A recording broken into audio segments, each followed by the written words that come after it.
Assalamualaikum warahmatullah ñi ngi ni dellusiwaat ci université Serigne Touba Khadim Rassoul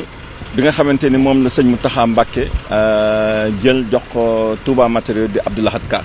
fi ñu toll ni nak actuellement ñi ngi ci zone administration nga xamanteni Touba matériaux yore na fi ñaari bâtiment bi ngeen gis ni mom moy rectorat bi ngeen gis ni aussi ñuy couler plancher au rez-de-chaussée bi mi ngi toll ci 500 mètres carrés par niveau. Wara nek 4 étages mu nek 4 niveaux 5 niveaux de 2000 mètres carrés actuellement rez-de-chaussée bi ñu tollu bokoy xayma actuellement fi ñu tollu ni mi ngi wara toll ci 45% gros œuvre légui nak mu dessañu nak légui yenn ñetti niveau ci kaw ba tay ñi ngi ci zone administration jóge nañu rectorat ñi ngi ni jëm ci bibliothèque bi parce que dafa nek bâtiment bo xamanteni dafa nek sous-sol sous-sol bi it nag nekk superficie 2125 mètres carrés moo war a nekk 4 étages di 5 niveaux lépp dina nekk 10600 mètres carrés instant bi ñu toll nii nag gis ngeen ni ngeen ko gisee nii fondation bii rek ngeen gis waxuma poto waxuma dara mais radier bi nga xamante ni dañ ko jël def ko ñaari lii inférieur nekk fer de 12 croisé lii supérieur nekk fer de 16 croisé nekk ci actuellement 1476 mètres cubes de béton war a jël 500 tonnes de ciment uniquement pour radier bi. Actuellement fii la ñu toll nii fer bi aussi war na toll ci presque 175 tonnes de fer yoo xamante ni def nañ ko ci rajo bi. jóge nañu administration léegi ñu ngi ci zone majalis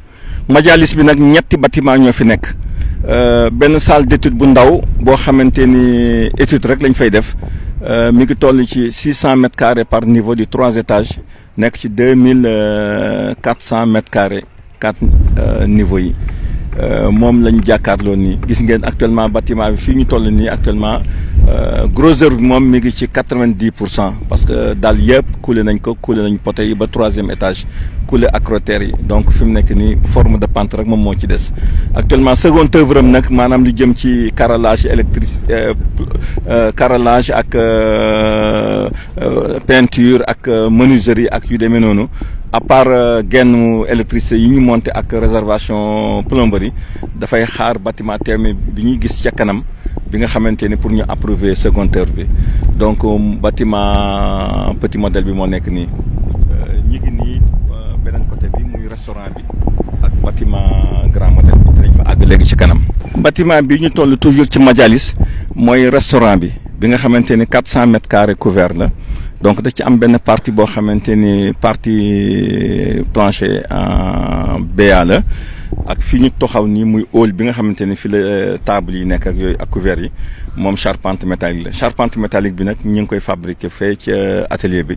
mais exeegul fii sur place donc en gros œuvre nii gis ngeen ko actuellement ñi ngi nii di couler poutre yi pour waaj a couler plancher yi fii ñu toll nag côté yëpp taxaw na di xaar charpente instant bi ñu toll nii daal bu fekkente ni dañ koy xayma mën nañ ko xayma actuellement ci 65% de gros œuvre mu des nag charpente couverture électricité plomberie ak yooyu. bâtiment bi ñu toll moom mooy dernier bâtiment majalis bi maanaam di salle d'étude bu mag bi nga xamante ni moom mi ngi toll ci 1200 mètres carrés couvert par niveau nekk 3 étages de 4 niveaux nekk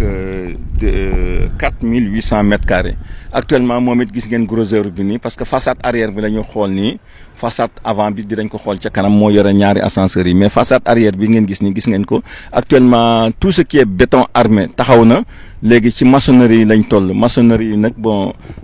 gis nga rez-de-chaussée bi defar nañu premier bi deuxième bi ci la ñu toll mu des ak troisième bi donc moom actuellement fi mu nekk nii ñu ngi koy xayma ci 80% de gros œuvre parce que maçonnerie bi rek moom moo ci des. Toujours mooy même bâtiment majalis bi nga xamante ni moom laa leen wax léegi ni leen mooy 1200 mètres carrés yi di 4800 mètres carrés ensemble léegi te gros œuvre bi toll ci 80% léegi fi mu toll nii mooy façade principale bi donc bu ngeen xoolee nii si ngeen di gis ñaari ascenseurs yi nga xamante ni moom la prévoir ak escalier yi ak toute la façade bi nga xamante ni actuellement mën naa ni à part relever béquille bi daanaka lépp sotti na ba nga xamante ni seconde œuvre daal lay xaar actuellement. ñoo ngi nii jàkkaarloo ak salle d'étude milieu bi nga xamante ni moom it 600 mètres carrés la par niveau au total avec 4 niveaux mu nekk 2400 mètres carrés. Actuellement gis ngeen ni mu demee nii grosseur bi instant bi ñu toll nii mi ngi ci 90%. Et que actuellement mi ngi doon xaar nag seconde